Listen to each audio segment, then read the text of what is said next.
Dear students, today we are going to learn the Inchcape Rock, a famous poem written by Robert Southey. The poem is an example of ballad. A ballad is a song that tells a story.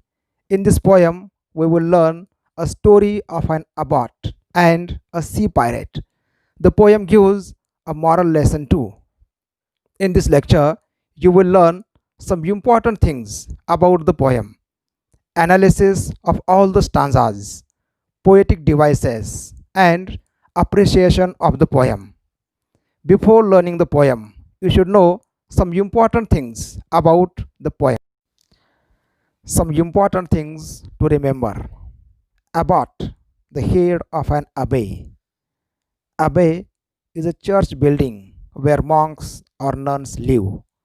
The Inchcape Rock, a notorious sandstone reef about 11 miles off the east coast of Angus, Scotland. The Inchcape Bell, a warning bell installed by the Abbot of Aberbrothock on the Inchcape Rock. Aberbrothock is a town in Scotland. In this poem, there are two characters. Sir Ralph the Rower is a sea pirate. He is a wicked person. The Abbot of Aberbrothock is a monk. He is a good person.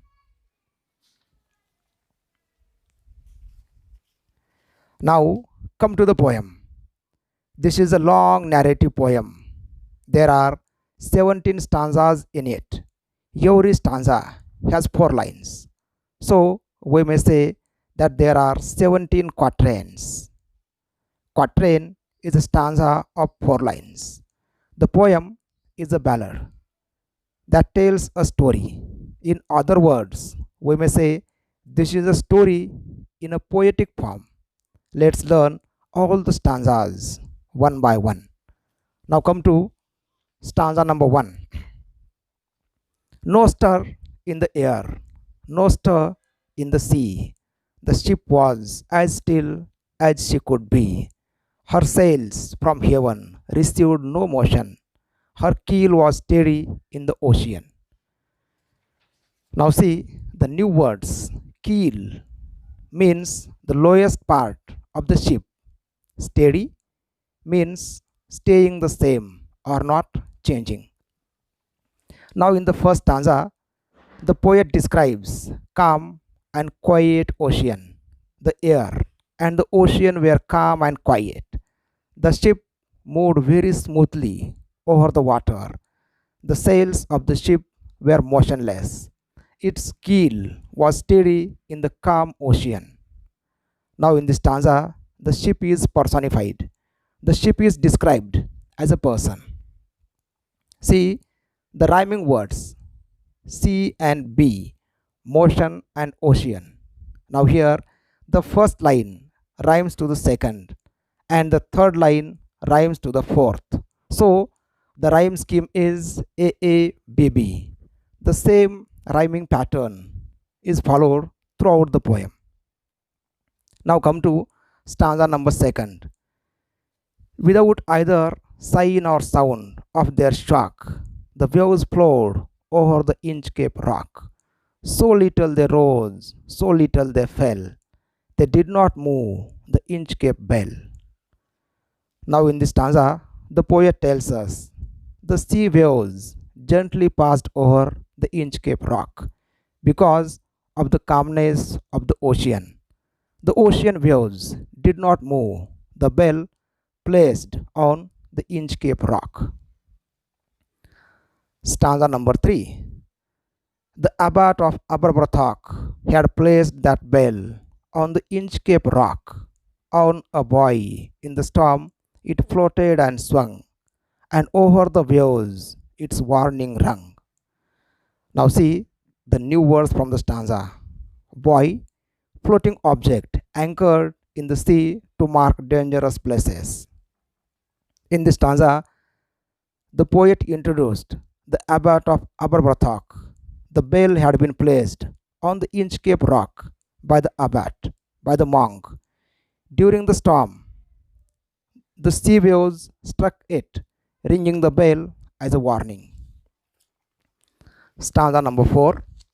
When the rock was hid by the surge's swell, the mariners heard the warning bell, and then they knew the perilous rock and blessed the abbot of Aberbrothok. See the new words. Surge's swell means sudden and great rise in the level of the sea. Perilous means dangerous. Blessed means blessed. When the rock was hidden due to the sudden rise in the sea level, the sailors would hear the warning bell. They would understand the presence of the dangerous rock and they would bless the abbot for his good work. The bell would save their lives. Stanza number 5. The sun in heaven was shining gay. All things were joyful on that day. The seabirds screamed as they wheeled round, and there was a joyance in their sound. See the new words. Joyance means happiness, delight. Wheeled round means flew in a circular motion, taking quick turns. Here the poet describes a beautiful day. It was a bright and shining day. All things were joyful on that day. The seabirds sang happily and flew in a circular motion. It was a beautiful scene. Stanza number 6. The boy of the Inchcape bell was seen a darker speck on the ocean green. Sir Ralph the rower walked his deck and fixed his eye on the darker speck. Speck means a tiny dot. Sir Ralph the rower is a sea pirate. In this stanza, the poet introduces Sir Ralph the rower, a sea pirate, for the first time. The Inchcape bell was seen as a tiny dot on the green ocean. Sir Ralph the rower walked on the deck on his ship and saw the dark spot on the green ocean. The spot was the rock, the Inchcape Rock. Stanza number 7. He felt the cheering power of spring. It made him whistle, it made him sing. His heart was mirthful to excess, but the rover's mirth was wickedness. Mirthful means joyful. Sir Ralph the rower felt very happy because of the pleasant atmosphere. He whistled and sang. A sinful thought came in his mind and he became overjoyed. Stanza number 8. His eye was on the Inchcape plot. Quoth he, my men, put out the boat and row me to the Inchcape Rock, and I will plug the abbot of Aberbrothok. See the new words. Quoth means said. Plug means cause pain or trouble. Sir Ralph the rower expressed his desire to destroy the good work of the abbot of Aberbrothok. He said his men to put out the boat and row him to the Inchcape Rock. He decided to destroy the Inchcape bell. Stanza number 9. The boat is lowered, the boatmen row, and to the Inchcape Rock they go. Sir Ralph bent over from the boat, and he cut the bell from the Inchcape float. As per the wish of Sir Ralph the rower, the boatmen lowered the boat and they rowed it towards the Inchcape Rock. Sir Ralph bent over and cut the bell from the Inchcape float. Stanza number 10. Down sunk the bell with a gurgling sound. The bubbles rose and burst around. Quoth Sir Ralph, the next who comes to the rock won't bless the abbot of Aberbrothok. See the new words. Gurgling meaning making a hollow, bubbling sound. The bell sank into the sea with a bubbling sound.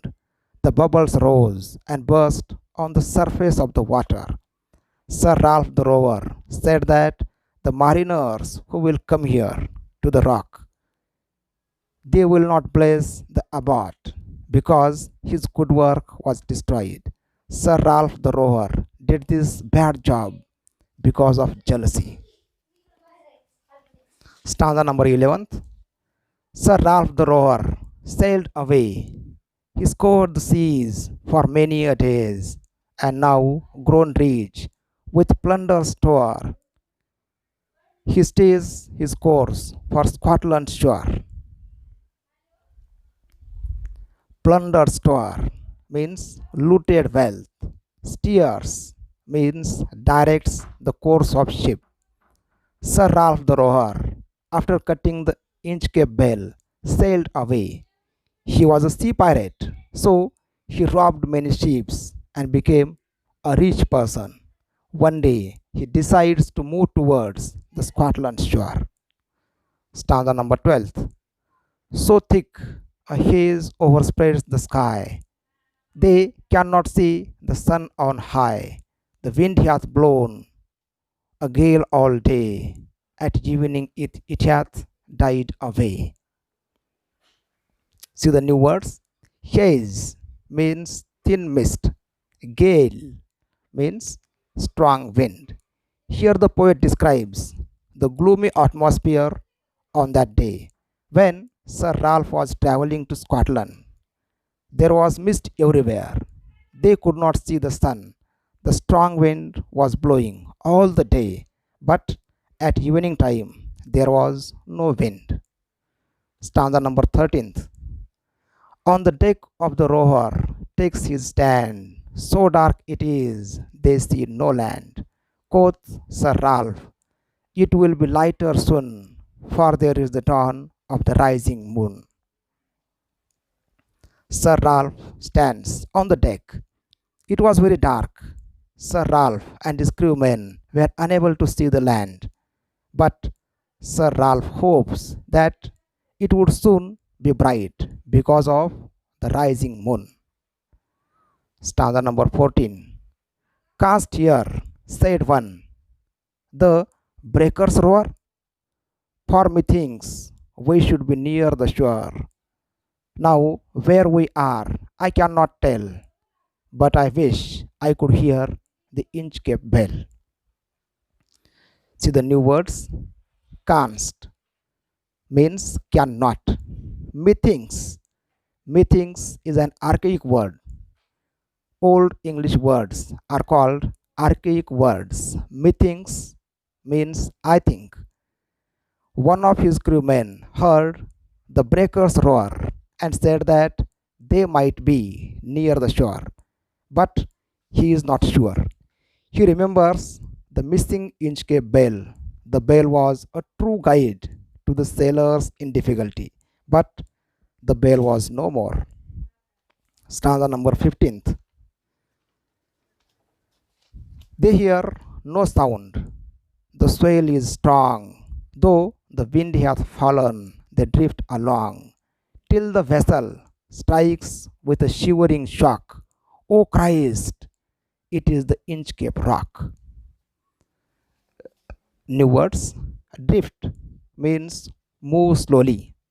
Vessel means ship. The poet tells us that they were unable to hear any sound because of the strong tides.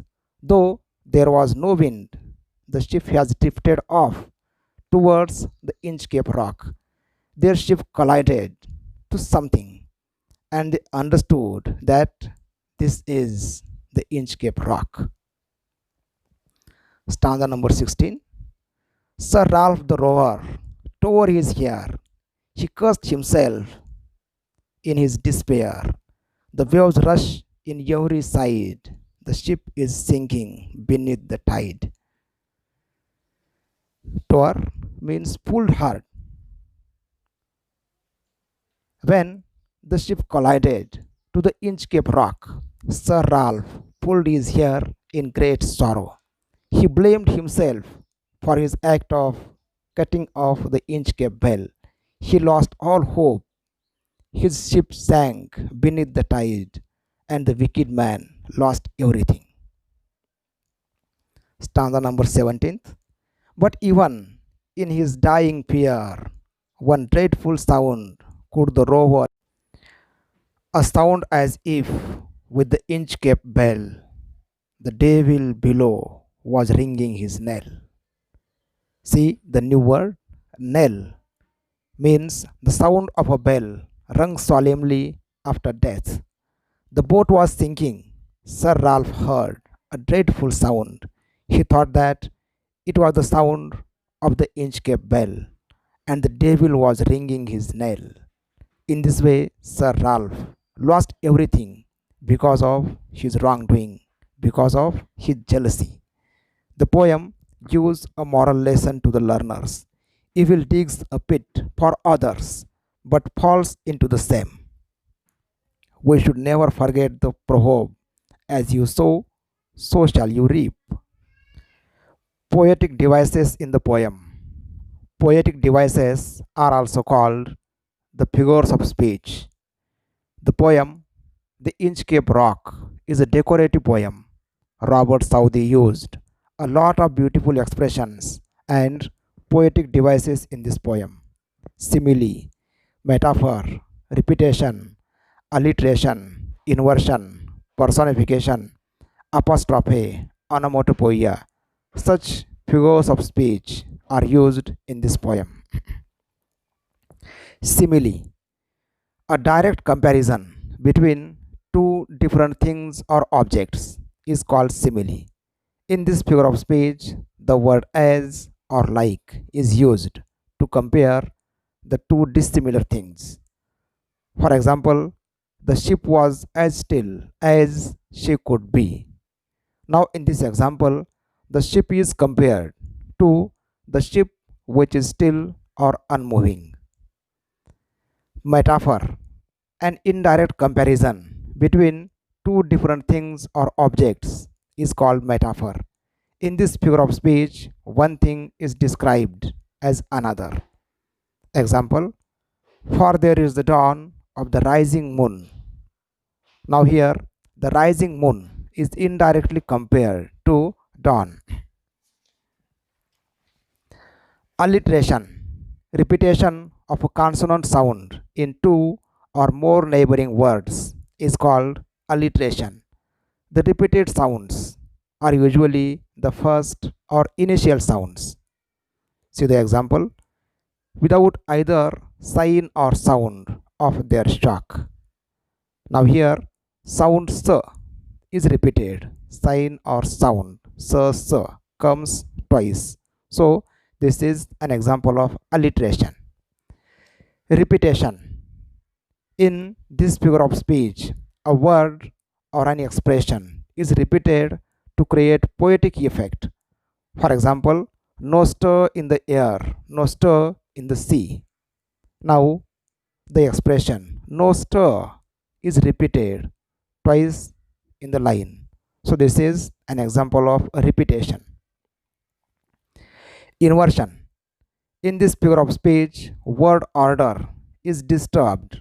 Words have been rearranged for poetic effect.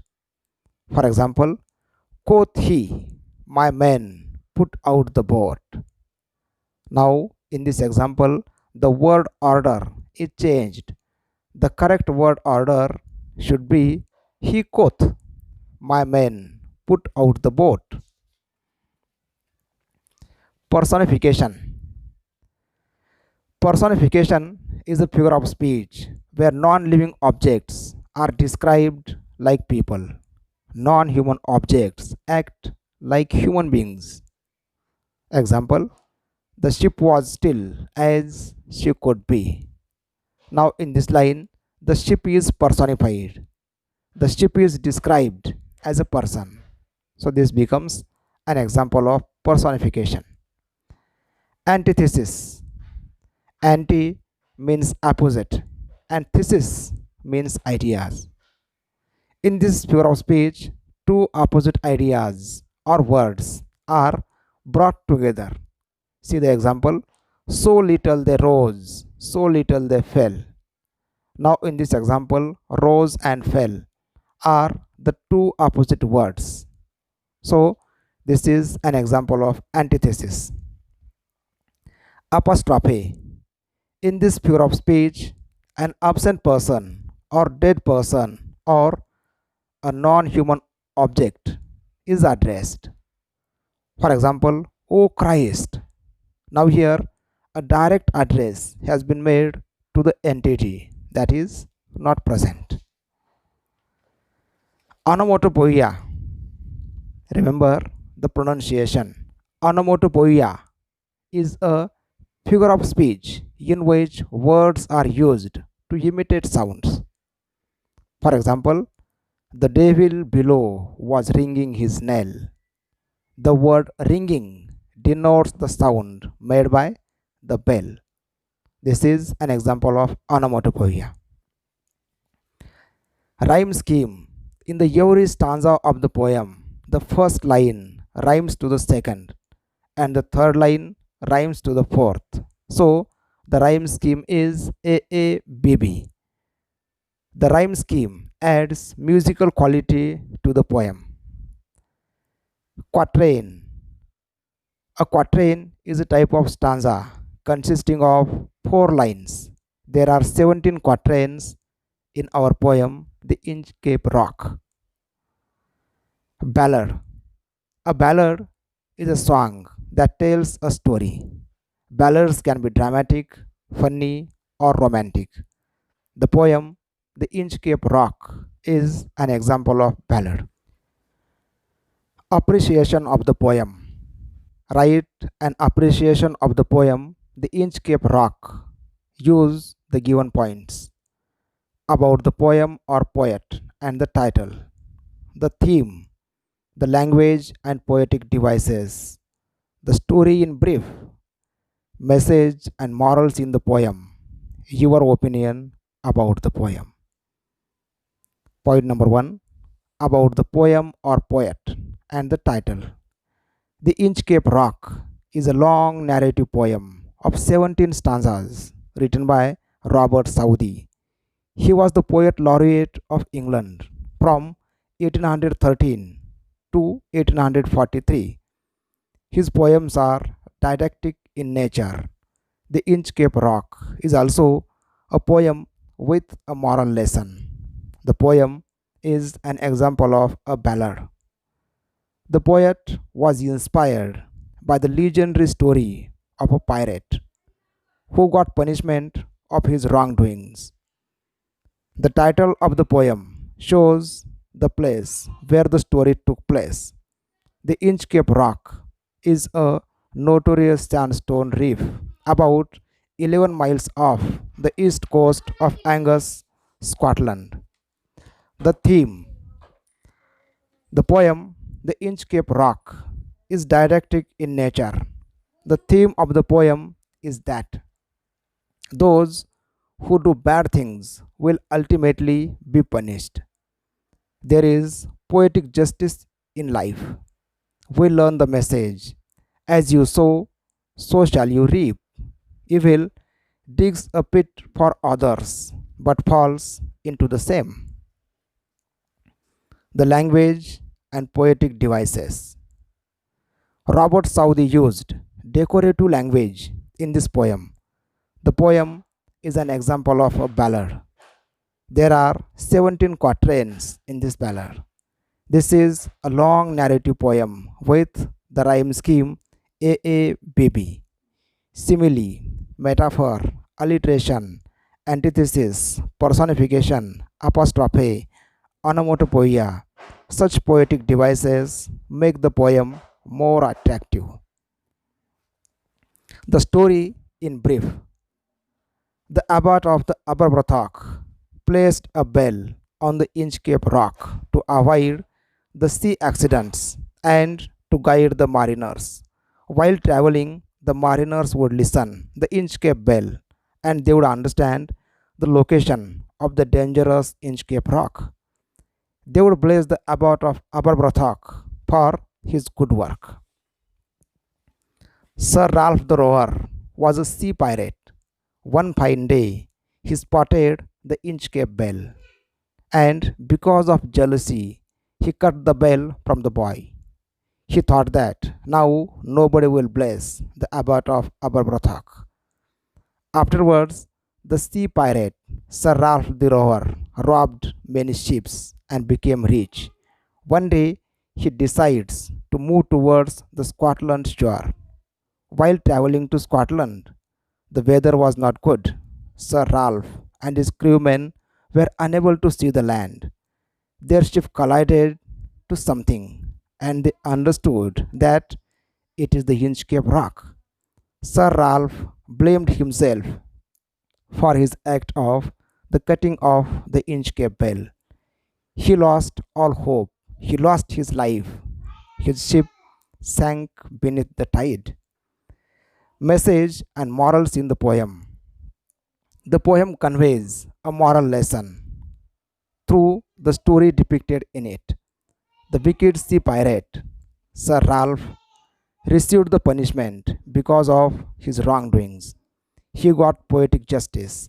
As you sow, so shall you reap, is the moral lesson of the poem. My opinion about the poem. I learned the poem and I enjoyed it. This is a long narrative poem with rhyme scheme and rhythmic beauty. The poem has many figure of speech and attractive expressions. The poem taught me the lesson of giving up jealousy. I will remember the moral lesson. Evil digs a pit for others but falls into the same. In Hindi, it is said that Jaisi karni, vaisi bharni. Dear students, read the poem once again. Prepare your own notes. For more videos, subscribe my YouTube channel. Thank you for watching.